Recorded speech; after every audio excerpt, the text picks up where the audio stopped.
সকল জান্নাতীকে আল্লাহ রব্বুল আলামিন ডেকে জিজ্ঞেস করবে, তোমরা কি জান্নাতের মধ্যে সব নাস নিয়ামত সব কিছু পেয়েছ? তখন একজন দাঁড়িয়ে বলবে, কোটি কোটি জান্নাতীদের মধ্যে এই আরব আমরা কিন্তু একটা জিনিস পাই নাই। তখন তিনি বলবে, হ্যাঁ কি পাও নাই বলো? তখন ওই জান্নাতি দাঁড়িয়ে বলবে, ইয়া রব আপনার দিদারও তো পাই নাই। সুবহানাল্লাহ। তখন আমার আল্লাহ অবশ্য একটা বড় প্রোগ্রাম করবে জান্নাতীদেরকে নিয়ে। সেখানে আমার আল্লাহর নূরের তাজাল্লি দেখাবে, এক সিলিক মাত্র।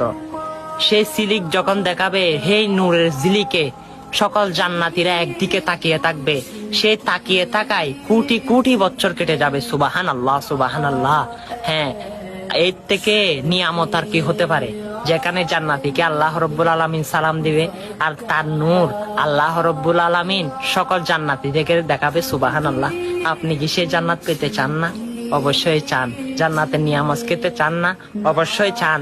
তাহলে ভিডিওটা শেয়ার করে সকল মানুষকে শুনিয়ে দিন, তারা যেন জান্নাতের আশা করে। আমিন।